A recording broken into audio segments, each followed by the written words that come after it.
I'm Brian, this is BKXC, and this is my brother Justin, but also the brand new 2018 Canyon Spectral CF. I don't know what the build is, we'll figure it out when we open it up. Welcome to a community. The faceless German brand from Canyon. We're passionate cyclists. They're oh wait, yeah, here we go. This is built for being unboxed on camera, apparently. Hold on. Hands off. There's a certain order to this. Yes. Let's get started. Get out! You need to be in the light for this to work. First box out. Nice little Canyon logo. Welcome to the family. Oh. This, I believe, yeah, it'll give you directions on what's included and exactly how they're expecting you to take the bike out of the box, since it's packaged in a way such that it's Very particular. yeah for you. Okay. Some sort of dry bag, but I'm not really sure. The Bronson came with something like that. I've ridden a too. lot, and I don't really understand what the use case is, but it's cool. You're part of the family now. This looks like the pieces for the Renthal handlebars, just Warranty kind of stuff. We got our tubeless stems, which means it's not set up tubeless yet, which is okay. No idea. Pair of just flat pedals, which is actually not bad. To just have them around. It's a replacement derailleur hanger, I believe. Oh wow, it looks really weird. Just like a pivot on the back of the frame, so it is a little interesting looking. Got the manual. You know what bike category is this? About black diamond. With a CD-ROM. I'll have to buy a computer that can take that. And the general manual, just bike BS. Read it. They have to Cover to include. cover. This is a little bit more of the interesting bits, I'd say. So assembly paste, which is nice to come with. And then this is actually a torque wrench. Slightly High tech. seems janky, but it's nice to be included for free when you're expected to hit the certain torque spec, right? And it even comes with all of the different Hex bits. And then there's additionally just the Allen wrench, but I'm not really... Oh, I guess it's another torque wrench, actually. Oh, weird. So you have 0 and 5, so that's probably for the seat post or something that you commonly would use. I would say very cool to include those things. We have nicer versions of those, but a lot of people buying bikes might not. And then a shock pump. Ooh. Probably the same shock pump we've gotten with every other bike we've ever bought. Yep. And then it looks like we've got some more manual type deals in here. See Fox. It's got Fox suspension, so some SRAM stuff. That's what's in the box. Oh, and a Canyon sticker. It's a decal. Hard to see. So Justin just bought a Canyon for his wife Jen about 2 weeks ago, so he's kind of already been through the process. He's already a member of the family.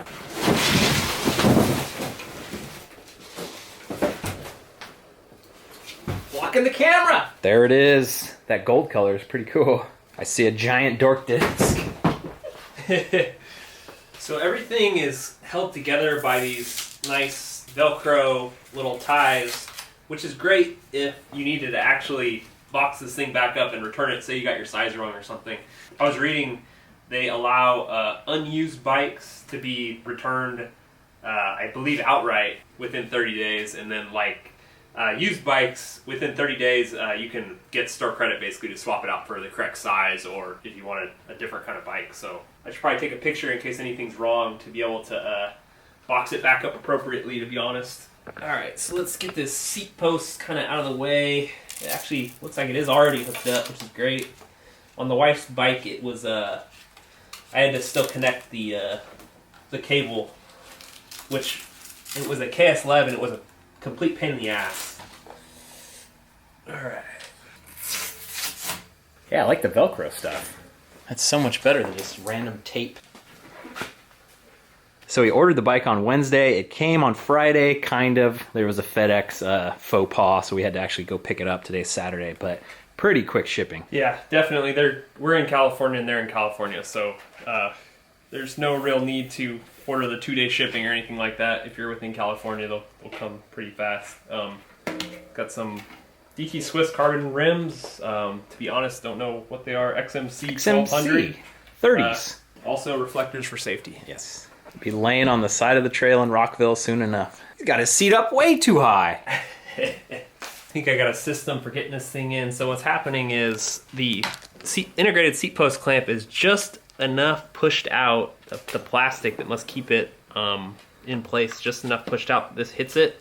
So if I slide a piece of paper in there, just for it to make it over that hump, it'll be fine. I just have to deal with that, plus assembly paste and all that shit, so it might get a little messy, but janky. So this bolt right here is actually pushing a bigger piece. That's not just the bolt. Yeah. It's pushing like a big piece of plastic right here that is permanently stuck. That's just in that position. Just tweaked just enough, as you would think. Plastic isn't necessarily going to be like perfectly, just like if it was metal, it could just be bent ever so slightly. So when this seat post hits it down, it's just hitting it. So if I put something in between that, the seat post will just push it aside. Yeah.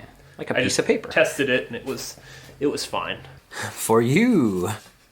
The issue is then getting this out, which it probably isn't going to get out, and it's going to go ahead and drop into my frame, which is shitty, but whatever.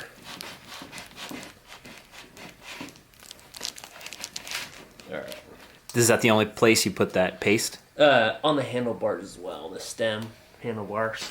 This is so tight, honestly. It's like, feels like it's kind of just scraping it off as it goes down. I just noticed these bump stops on the bike, which is an awesome feature because if you look at my Orbea, it is scratched all to hell from not having bump stops, from having the handlebars rotate around, and then that scratches that, and it's horrible.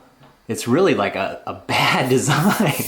Alright, we're going to take this guy off because it is super loose and super in the way.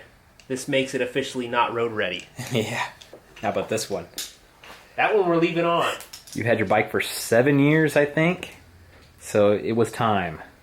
Yeah, something around there. Trying to buy 26-inch wheels to replace it. They're out there. I guess we could have gotten up to the bike stand now that we have the seat mounted. What kind of lever did they give you? Oh, the old style. What? I didn't think they still made those. I'm not being facetious either. Shout out to Anthony Robles. Dropper post remote is mounted with the matchmaker. We actually don't know if these are tubeless ready or not. Looking good. Sweet. Looks like they are pre-taped. Gutting the fish. And that's a big inner tube. It really is. Float down the river on it.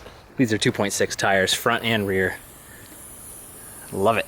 We got the front wheel set up tubeless after many, many tubeless runs. That was about the smoothest one we've ever had. So this little thing is pretty neat. I was looking at it like, what the heck? We got to push this out, but you pull this out and then you go like that, and it gives you the leverage to take the wheel off. That is neat. We should all be carrying tools with us on the rides, but you know it happens, especially with the Orbea Rayon. Like, you can't get the back thing off. There's a lot of axles now. You can't get them off without a tool. And that makes it so much nicer. It's actually kind of nice that it came with tubes, because now you have 2 spare tubes. The rear tire is being a big pain in the ass. There's just a huge gap between the wheel and the tire. We're trying with the Joe Blow charger, but I also have the air compressor fired up, so let's try that out. This is what we in our family call Joe McGee style. So it's, you know, it's just a bit of irrigation tubing to try to fit over this and get enough pressure on there. Oh God. All right, we got it. Air compressor saves the day. Justin just pointed out that these rotors are like really nice edges, like rounded off. Not like the what sharp. like what they're doing with road bike discs, so that they don't cut people when they crash. Oh man, those road bikers. That's like death on wheels with those road bike discs. It's coming together. I already did a little shout out to Anthony. What about Joe? Oh no, thank you, Joe. He signed his. He actually signed it. So let's try our best to go through all the components here. I know it's X01 Eagle, and I can already see that these cranks come with crank booties, which is fantastic. This is the #1 thing you need to buy when you buy a new bike. that thing gets destroyed. 2.6 Recon in the back, 2.6 Minion DHF in the front. Fox Factory 34. It's not a 36 like you see on Most your big Rayon, I'd bikes, say. yeah. Stuff that's like real big. Guide Ultimate brakes with the carbon levers actually. Ergon grips, Renthal fat bar, light. Actually, yeah, it does kind of look a little smaller than some of the other fatties. Got the old school dropper post remote that I talked about. Some sort of Fox Float Factory. E-Vol. It's got the extra volume, even though it looks like the littlest thing compared to all the other ones that have like the brain and stuff. Yeah. RockShox Reverb. And the Ergon saddle. This saddle looks really nice. Something I noticed on the wife's bike, and they had kind of talked about it, the quote-unquote internal routing is not really internal, it's just in this tray, which I imagine is badass when you go to service things. Just remove the bolts, drop it down, replace your cable housing and everything, and be done with it. Super accessible, and when you eventually scratch it on a rock, maybe you can just call up Canyon and buy another piece. I really, really like that. And then we got some thick Look at how fat that is. chain That's guard great. or frame guard business going on here. Oh yeah, underneath too. I'm sure somebody knows more about it than I do, but there are no ISCG little mounts for the bash guard. chain bash guard stuff. So if that's a deal breaker, sorry. FYI, yeah. It's a fantastic looking machine. I think we're gonna go out for a ride. Thanks for watching, you guys. I'll see you on the trail.